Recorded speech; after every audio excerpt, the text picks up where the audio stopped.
I joined in 2008. The attack happened also while I was part of Taj.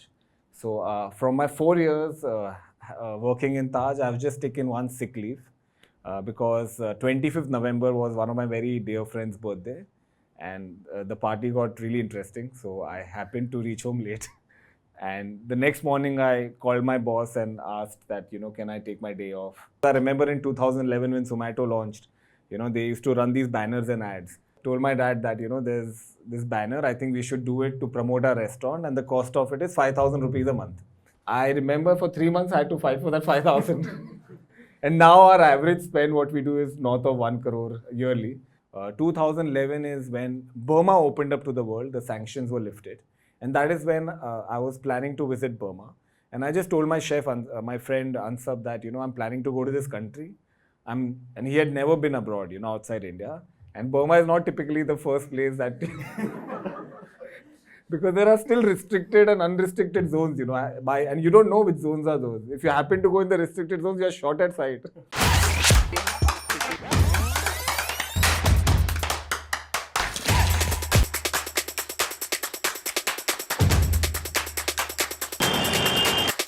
You must be thinking another pre-roll? Wait, let me just skip it. With all theory, there are some boring things which you can avoid, like the long wait for promotions or increments, or the numerous interviews before you land your dream job. At All Tuni, we make sure that you're future ready and skilled to be in the top 0.5% class. Click on the link in the description now. His story is super inspiring, interesting, because for me, it's different. It's not something that a lot of people do. What he does, and his philosophy around how he's built his entire hospitality business is very, very interesting as well for us to know. So a lot of the things are things that even I'm curious to know for the first time, except for the fact that he's the founder of Burma Burma, a pretty popular restaurant across Mumbai, Bangalore and Delhi, Gurgaon. Let's call him on stage and understand from him what he's up to, what he's been doing, what are the various things he's been part of. So Ankit, can I request you to be on stage, please? So, Ankit, let's start with your journey. First of all, you have always been from Bombay, and tell us about your family background. So I have in fact grown inside a hotel. My home was inside a hotel. So my granddad is from Haryana. There's a small village called Vallabhgarh, probably around 1.5 hours away from here. And that in the 1960s, he came with nothing to Mumbai and he took licensed tea stalls at some of the railway station platforms. And that is how he started his career in Mumbai. And naturally, my father also was born, brought up in Mumbai, and he also got into the same business. Along the years, definitely he earned some money and he bought some plots and hotels in the nearby Santa Cruz area, which is near the airport. And my dad also came in the same line. And I'm the third generation hotelier or restaurateur. So that's from my paternal side. Now, my mother, interestingly, she was born, brought up in Burma. It's also called as Myanmar. And in a very small village called Prom, which is around 1.5, 2 hours from Yangon. And as you all must be aware that Burma was closed to the entire world till 2010. There were sanctions on Burma because of the political environment. So in the 1960s, the Great Migration took place where all the non-Burmese had to leave Burma overnight. And that's how my mother's family, they came to India. And, my parents, they met somehow and they got married. And naturally, I don't know how. So naturally, while growing up, I had a great influence from my mother's side. I used to see my uncles and my mama wear lungis and eat some really unique and weird ingredients like the tea leaf paste and fermented sauces and fruits. It was a very common affair at home. And that really got me, intrigued about, because it wasn't common around, right? Like outside, you wouldn't see anyone, in Mumbai especially, wearing those Burmese lungis and hats. So I really thought that, why not visit Burma? So Burma Burma actually is like a product of my mother and father coming together, because I knew somehow that I had to probably in the initial years join my family business to assist him and that's how I thought of getting into the line. But definitely it wasn't. It's, of course, I'm passionate about my work, but it's a job for me. Because after having done my schooling and high schooling, I thought I need to have some skills in terms of practical and theoretical, and that's how I joined a hotel management college. I honed my theory skills, and after that, I was with the Tatas for around 4 years. So In the Taj hotels. yeah, so then I was a management trainee initially, and I got a posting at the Taj Mahal, Mumbai. And I worked there for a year as a management trainee, and the rest of the years I was managing a few outlets for the hotel. And this was back, I think, in 2008 to 2012. Did you escape the Taj attacks? I joined in 2008. The attack happened also while I was part of Taj. So from my 4 years working in Taj, I've just taken one sick leave because 25th November was one of my very dear friend's birthday, and the party got really interesting. So I happened to reach home late. And the next morning, I called my boss and asked that, can I take my day off? Wow. So that's the only day that I took. But yes, it was quite a moving, experience for us. That was my first year at the Taj. And I think that really got all of us stronger and made us realize, inflect upon, the way we live our lives. So, I mean, honest guys, I didn't know about this at all. I didn't know that you were actually there when this happened. Wow, quite a story. So, Ankit, you said you grew up in a hotel. What was that hotel about, and what were you serving there? Did you get naturally curious about the business when you were a kid? Did you feel like, yaar, hum log kuch bhi banate hain, I don't like the food that we are making, or what was your mindset early on? It's always a good luxury to be inside a hotel, and if you have something, you can just call up, the pantry, and the food comes. So we were spoiled that way. That time, of course, we were really young. When I was 10, I moved away from the hotel. We went to a proper flat inside a building. But that time definitely didn't strike me, when you're 9, 10, that I have to join the industry of hotel, and nor my parents also forced anything on me that you have to join this industry. What is your longest running family restaurant, and what does it serve? My current family business, it's called license number 48 in Maharashtra. We started in 1980s, which my dad manages, and it's been almost like 42 years that he's been running in day out.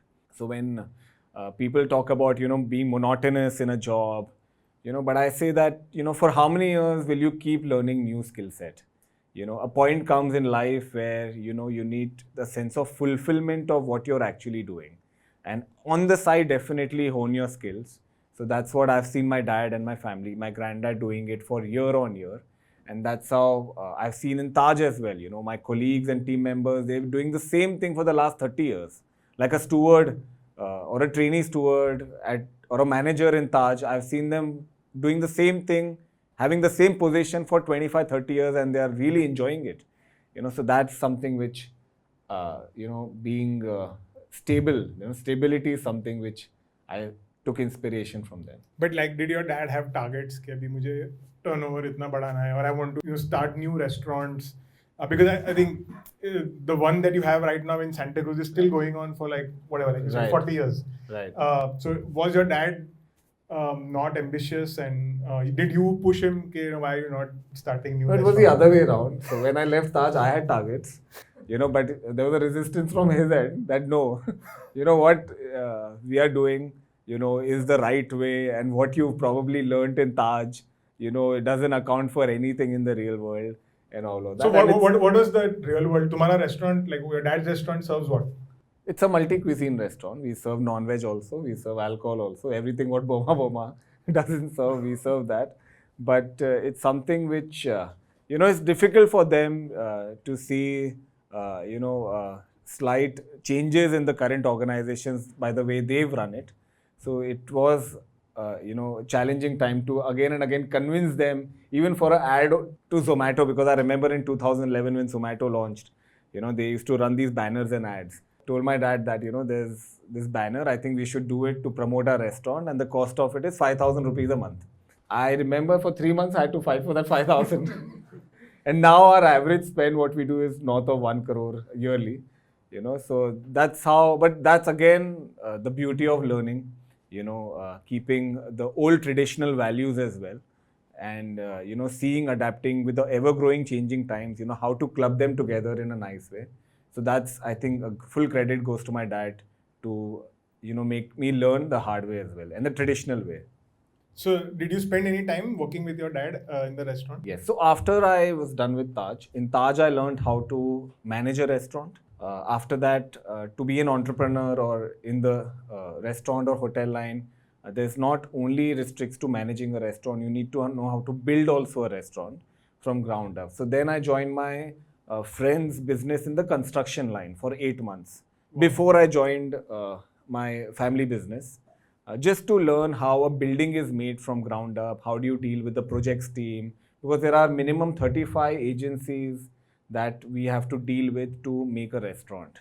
It's not just आप एक chef ले आओ और एक आप kitchen से कोई ले आओ और आपका restaurant खुल गया. You know what people think. I make great food at home. I think I should open a restaurant. So there are 35 agencies that we deal with. And after that, I worked with my dad for 4.5 years. I ensured that the restaurant in which he was running, little bit of changes in the ambience and the food. And that's the time I asked one of my colleague who was with me in hotel management to join me. So he was working as a head chef in one of the Mahindra properties. And he left his corporate career and joined my family business around 12 years back. And now he's with me since last 12 years. And everything that you eat at Burma Burma, is the product what he's developed by my friend. What is his name? His name is Ansab Khan. So he happened to travel 6 to 7 times to Burma with me. And I think it was a journey which was important, So again, before I come to Burma Burma, I want to know what dishes were you able to change or what menu were you able to change at your dad's restaurant and where you did not get resistance finally?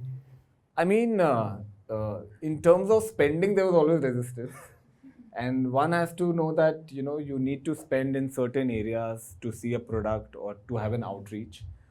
But in terms of the menu development and offering, of course, there was no resistance in that. There was only support. So, ऐसा क्या develop किया at what is the name? Garden Treat. Garden Treat में क्या बनाया which you feel like ये मैंने अच्छा menu change करा है? So the revenues were doubled almost within a year's time from the time we took the place up, changed it around. In fact, we reduced the seats by around 20 covers and the revenues were almost double. So it's not necessary that more seats equal to more business, what I've seen in my career. There should be a comfortable space where anyone can come and have an unhindered time. And we changed everything from all moments of truth, right from the way we serve, right from the uniforms, right from the training, the hygiene of the place, the hygiene of the restaurant, serving style. And it definitely impacts the overall goodwill of the restaurant.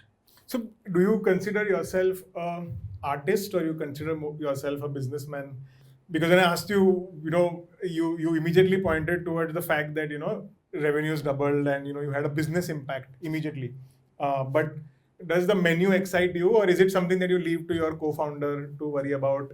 Or even when you were doing changes at your dad's restaurant, was it a very business orientation you had or was it कि नहीं मुझे कुछ ऐसा मस्त बनाना है? Personally, for me, I never put my eyes on the scoreboard, because it's a very troublesome game. I like to be the creative part of it. I just ensure that how I could, put in our best to give that value for money and a great experience because there are so many restaurants and hotels in and around. To take that certain amount of money from your wallet, the guests would only come when they see that it's an experiential dining which they could connect to. And that's what, we've been doing, customizing all these years, even with Burma Burma. And in my experience, the money follows. So you're saying that you made those changes, but you weren't thinking about doubling the revenue. By as a byproduct, ho gaya. Definitely, because you know what the restaurants are doing, good restaurants in the nearby area. You know the market size of the organized restaurant space. So you would ideally at the back of the mind when you do the budgeting, what revenues might follow. And more or less, they were on target. But it cannot be at the cost of giving a very subpar experience to the guests because guests are so well traveled in this economy. You need to give the best experience. So obviously you've been working with your dad. So how did the idea of Burma Burma come up, and when did you actually go all in and go about building it? What were the initial challenges? Where did you get startup capital? It's insane that for 12 years your co-founder has been with you. Tell us about those initial years. Did your dad feel betrayed? Okay, you are leaving this and going and starting something new. What was the mindset? I think he was happy. He and especially my manager, who was with my dad since last 30, 40 years. Probably they were really happy that now he's gone. There'll be no headache from him. But yes, I joined my dad in 2011. Burma Burma opened in 2014. 2011 is when Burma opened up to the world. The sanctions were lifted. And that is when I was planning to visit Burma. And I just told my chef, my friend Ansab, that, I'm planning to go to this country. And he had never been abroad, outside India. And Burma is not typically the first place that... because there are still restricted and unrestricted zones, and you don't know which zones are those. If you happen to go in the restricted zones, you are shot at sight. So I said, I'm planning to go. Are you? So he was up for it. And you were going because of your mom's lineage there. Yes. Just to understand, because, being in the restaurant line, I've eaten the food, what she makes at home. My aunt makes at home. It's a very common affair, Burmese food at my place. And it's really, really tasty. And a lot of my friends who've come to my home, they really ask for it. And I went to Burma with no plans, and the moment I stepped foot there, I was really taken aback that how different a country is. And this country is very special. Why? Because it's also, there are a lot of migrant population. During the British rule, a lot of migrants from Sri Lanka, India, Thailand, China, they happen to be in Burma. And it also has a lot of impact on the cuisine, the influences from all these countries. So getting a dosa, a biryani, a samosa, a paratha, a Thai curry is so common in all parts of Burma, and it's become a part of their mainstay cuisine. And these are the flavors which we really also connect to, Chinese, Asian, Thai as such. They don't eat cheese. They are supremely fit. They have, for them, our meals are like 3 times, breakfast, lunch, dinner probably. They eat meals 8 times a day, everyone. Like noodles they eat for breakfast. The only dish probably that we knew was khao earlier, and for the first 3 times that I went to Burma, I didn't eat khao in Burma because I didn't get it anywhere. Then I was wondering, like how come there's no khao in Burma? And by that time I had traveled length and breadth of the country in small villages. So someone told me that khao is a breakfast dish which people have it at 6:30 in the morning. So one day I got up at 6:30 in the morning, and that is the time where people eat khao. So for noodles they eat, for breakfast they eat noodles, lunch noodles. Then they eat stir fries, soups. So that is when I said that, hey, it's a country where there are a lot of options of food, a lot of salads. So why not bring a part of it to India? There were no organized Burmese restaurants that time in India. So that is a concept which stood with me. Definitely when I came back, ideas are great. Concepts are very easy and cheap. But execution is the main. Getting the finances, getting the team, getting the manpower is the difficult part, right? That is when I thought I may love it at home because of my own biased values. But what if outside people don't love it? Like a tea leaf salad, I love it. But what if you don't love it? So that is the time when we kept small Burma Burma at fun and fairs. So there were these Anand Melas at schools. In fact, I remember even putting at a sunburn. Back in 2013, it used to get sold out in a couple of hours time. In fact, by 1:30, we had to go home again, make the khao and some noodles, and again bring it back. So that definitely gave us the confidence that, hey, people are liking it. So why not start it as a restaurant? And at the time, I was still working with my dad. It was at the back burner. And how did I come around developing the concept is because so there are 2 co-founders. So one is myself, one is my school friend, Chirag. He's originally from a textile line. So I happened to travel to Guangzhou with him. He has offices in Guangzhou just to learn about the kitchen market there. A lot of equipments in India are brought from Guangzhou. And that is the time I saw his work ethics, in terms of how he deals with people. And of course, any restaurant would require finances. That time was around 1 crore plus. And definitely me or my dad, my family, we didn't have that much finances at that time. So you needed a partner for financial reason as well. And it's always great to have partner because there are more synergies, complementing skills which someone else puts. So that is when he proposed the idea, and who wouldn't want to diversify, because he also comes from a very traditional line of textiles. He joined his family business. And I said that, I have this idea called Burma Burma. I've been doing some pop-ups around the country. It's been very popular. So if you want to do it, we can do it together. That's how it was, just like a conversation on the flight. And that is when we came back and then we started this company. And in 2014, we got a great venue in Kalakhoda, Mumbai. And we started the restaurant. I took a loan of around 8 lakh rupees from my dad to start the company.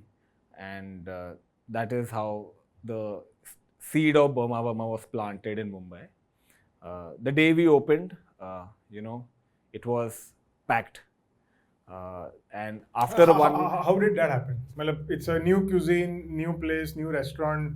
It's not like you have any track record. Right. So how did you ensure that it was packed on day one? Marketing kaise kiya? Definitely, because being from Mumbai, I have my friends and family, and in that area, it's a very busy area. We are in Kalakhoda, which is in Churchgate. It's a very highly density commercial area. A lot of banks are there. So you had the eyeballs, people used to pass the side, they used to see Burma Burma coming soon. So that way, the word of mouth from friends and family, passed around. So I think that helped in the initial days. And over a period of 1 week, then we had a waiting time of around 18 to 20 days to get a table, which stayed for the next 2 years. And I still remember, the first guest who came in when he ordered a tea leaf salad. I may love it at home, but, we were really eagerly watching the plate. Has he actually finished the salad or not? Because these are some really unique ingredients, a lot of it which we call from Burma through the Manipur trade route. And that's how it was, the story. And we didn't want to just start a restaurant. We wanted to give an experience. Our motto is that whenever a guest enters Burma Burma, he should have a feeling that he's entered the country Burma. Be it the ambience, be it the food, be it the hospitality. And that's how, we've set on an ambition to ensure that every outlet that we open, this is what we should try to recreate, a little part of Burma inside India. So you spoke about ambience and also the design, the fact that Burma Burma is opening soon was put outside. Who designed the brand and all the architecture around the restaurants? I think you had like those hanging umbrellas. How did all of that come? Because obviously you are not from Burma. So how did you get that inspiration and help? Right. So before that, I'll tell you why we chose a very single cuisine restaurant. Back in Taj, even 12 years back, it was the era of a multi-cuisine restaurant, wherein you go to a restaurant, like even today, a lot of people don't prefer to go to an Asian restaurant. But if you tell them we are going to a Sichuan restaurant, or a particular area, that will really get them excited. So how the trends have changed, there's a paradigm shift. So even for us, we thought to have a very single cuisine restaurant, rather than having a pan-Asian restaurant. It was, of course, a risky bet, but we had a foresight because coming from Taj, we knew that how Souk, the Lebanese restaurant, Wasabi, the Japanese restaurants, how the taste buds are changing. So that's how, we got into it. Now, me and Chirag sat, my partner, we thought that, okay, we want to open Burma Burma, but what next? As I said, you need a team of 35, 40 people to ensure that a concept comes together. And that is the time that we took help of one of prime restaurant designer in the country. She's done more than, I think, 80, 90 restaurants. That time she had just done 2 restaurants. Her name is Mini Bhatt. She's traveled to Burma with us for, I think, 2 times, wherein we work with a lot of artisans, a lot of families in Burma who makes a lot of handicrafts, artifacts for us. And that's how we brought that inside India. And we had a design team to ensure that the logo, be it the branding, the communication, the visual language of the entire brand is so important, because anytime that you see a doll of Burma Burma, it should reflect upon, your experience at Burma Burma. So that is how we got roped in an agency. Now, Myanmar is supposed to be like a meat-eating country, but Burma Burma has no meat. You have mock meats now, but there is no meat, and you also have no alcohol. So was it again a conscious choice? What was the philosophy behind that? So when we went to Burma on 3-4 occasions, because I've already mentioned that my family used to run a restaurant which used to serve non-veg and alcohol. So it wasn't out of my personal religious belief that I wanted it to be vegetarian. But when we went to Burma, that's the time they follow the Buddhist Lent, which is called Vasa. So 3 months in a year, a lot of Burmese they abstain from meat, alcohol, smoking. So a lot of dishes are indigenously made vegetarian. So anytime you go to a restaurant, you point out to any dish and you just tell them tatalu, which means lifeless. They make it vegetarian. And also the Burmese they use a lot of fish oil, fish sauce, and a lot of shrimp powder, which is so overpowering and so strong that even the non-vegetarians may not like the non-vegetarian Burmese. So then I thought, why to start a concept wherein a lot of people may not be able to enjoy the food as such. So that is the reason why I thought. And plus, we also want to promote like a little Zen vibe, because being a Buddhist country, so that is the reason we thought, let's do away with non-veg. Because even non-vegetarian eats vegetarian, right? I haven't seen a non-vegetarian who said no. I mean, on his bad days, he will eat non-vegetarian. There are few people, so we thought, let's open a concept. And the world is also moving towards vegetarian and veganism. That we thought 8 years back. And now currently, you know how rapidly it has changed into that. Because of the allergens which are there and the way the meat is processed in the country, the cruelty which is put on the animals. And it's something which didn't, join with our philosophy. And that's why we work a lot with the PETA also organization. So we thought for it to be vegetarian. Obviously, this is consumer insight, right? That you felt that the oil and the powder used in Burma might be overpowering for people here. Now, was it an instinctive thing or did you do any kind of market research? Because यहाँ पे बहुत सारे MBA aspirants हैं तो they like to put everything in data. आगे 100 लोगों से पूछा, 1000 लोगों से पूछा. What kind of numerical market research do you do, or was it just the pop-ups and the insight was based on that? I mean, we did have non-vegetarian at Burma at the pop-ups, and not only in Mumbai, we did a pop-up in Goa, we did it in Delhi at the Australian embassy, and we did it in Bangalore as well. So all parts, and that is the time where we thought a lot of guests who came at the stall, they preferred to have vegetarian, not non-vegetarian. And that is, the numerical data as to what you see, we saw it firsthand. And then, of course, our gut feeling and following trends back in the West and the East and the resurgence of mock meat. We are one of the highest importers of mock meat in the country. Even we didn't think when we introduced it initially. And that's how, I think the trend had changed and we thought that let's keep it vegetarian. But we've never Indianized or made it fusion, or if there is some dish which is very predominantly non-vegetarian, which are very few in Burma, in terms of fully, we've never ensured that, we Indianize it and put it on the menu. We've maintained that it needs to be authentic. Once you started seeing this early success, 18-20 days ka waiting hai, and there is word of mouth, more and more people are knowing about your restaurant. How were the economics working? Were you also already making money? Had you already recovered money very quickly?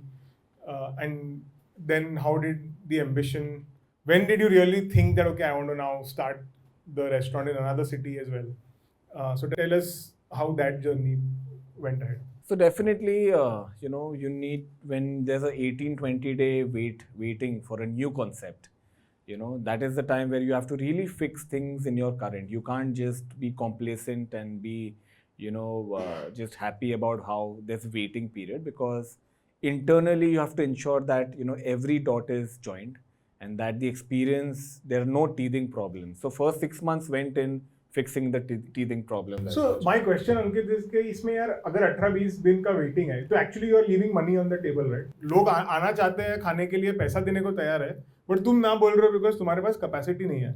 So didn't you feel like, यार, I'm losing revenue, or it's just that no, I'm going to be just focused on quality for whatever, even if it means I'm making less money? See, first 2-3 months are the honeymoon period, right? Even for movies, if you see first 1-2 weeks, the sales are rock, like ekdam high, roof high. And then after that, it plateaus and it declines. So even for the restaurants, everyone would want to go to a new restaurant in the first 1-2 months because it's the talk of the town, right? You do some marketing activities, there's some outreach. But what after that? So it wasn't that, I'm losing revenue or something, because I know that, if I don't join the dots and give them a great experience and the teething problem doesn't go away, these consumers will not come back. Now everyone's coming because they want to experience it for the first time. But will they come for the next time? Maybe not, if I don't fill in the gap. So first 6-7 months, we just went into ensuring that, all the teething problem goes away. And that's how slowly, steadily I got like consistent sale figures. And you cannot just open a restaurant every month's time or 2 months' time. A break-even time of a restaurant or any good restaurant is minimum 18 months, 18 to 24 months. And because we are bootstrapped, we are taken both loans from our parents and family offices to start this. You cannot just open restaurant or dilute the equity at that early level. So we then had to wait for around 2 years. And luckily by then DLF was touring, they had opened their asset called the Cyber Hub around 10 years back, and they were touring Mumbai, going to different restaurants because they wanted them also to be a part of DLF. And that is when, one of the gentlemen came to Burma Burma, and then he proposed the idea, I think something like this would work really well in Delhi. I said, the Mumbai mein, it's difficult to manage. What in Delhi, we'll manage all the way. So he said, don't worry, you just come there, look at the asset once. So then, there were so many thoughts in our head that how do we manage there? We don't know anything about Delhi. How does it work? But then we came here, should we do a franchisee? Do we do like a local partner or a joint venture? There were so many thoughts at that time. But then when we came here, we thought, hey, there are so many multinational companies running all over the world in different geographies and demographics. And plus there are also some companies, hotel restaurant companies who are running restaurants all over India by themselves, company owned, company operated. What makes us that indifferent that we cannot do it on our own? Of course, it'll be slightly difficult, but hey, let's not get some other partner and get some complications that time or dilute the brand equity. Let's do it on ourselves. So then, we took that plunge. Tell that our second outlet we opened after 2 years in Cyber Hub, and that was the changing point in the entire Burma Burma journey, because that gave us the confidence that you can open multi-city. It's not that difficult. Of course, that time we had to stay here, as I said, in Nathupur, all of us, for 6 months, 7 months, to ensure that the team is in place, all the teething problem goes away, and more importantly, the business comes. I remember when we opened here, first 15 days, there was no business here. Oh, this is the opposite of what business. happened in Bombay. 1 table, 2 table. So once I had gone in the break time to my room for rest, I came at 6:30 and I saw Ansab in the kitchen, like he was about to cry. About to, like, they were like almost the tears were about to fall. And I said, yaar, what happened to you, man? Like, why are you so stressed out and depressed? He's like, no, yaar, it's not right, yaar. And even at that time, there was a 18-day wait in Mumbai. So he's like, no, what is this? Yeah, did we take the wrong decision to open in Delhi? There is no table coming here. What do we do? That is, I think, what we've realized over a period of so many years, the nature of the business and the nature of markets. No two markets are similar. In fact, a small fact, when we opened Noida around 3 years back, and for the first year, it was probably our lowest restaurant business in Delhi NCR. We have 3 currently. We have one at Select City Walk, one at Cyber Hub, one at Mall of India. So Noida was the lowest. And in fact, since last 2 years, it's even beating Cyber Hub. Because we've seen Noida also as a lot of residents from South Delhi, they move to Noida and bigger complexes, and how that entire vicinity has come up. So that's the beauty of, different demographics. And of course, in Cyber Hub, we had few launch parties. People started coming in. Anyone who used to come to Burma Burma Cyber Hub, they used to get their parents like, wow. Because they come with zero expectation, right? They don't know anything about the food. And their comfort is pizza, Chinese or Indian food. So when they actually have the food, they say, yeah, it's great. You must be thinking another pre-roll? Wait, let me just skip it. With All Theory, there are some boring things which you can avoid, like the long wait for promotions or increments, or the numerous interviews before you land your dream job. At All Theory, we make sure that you're future ready and skilled to be in the top 0.5% class. Click on the link in the description now.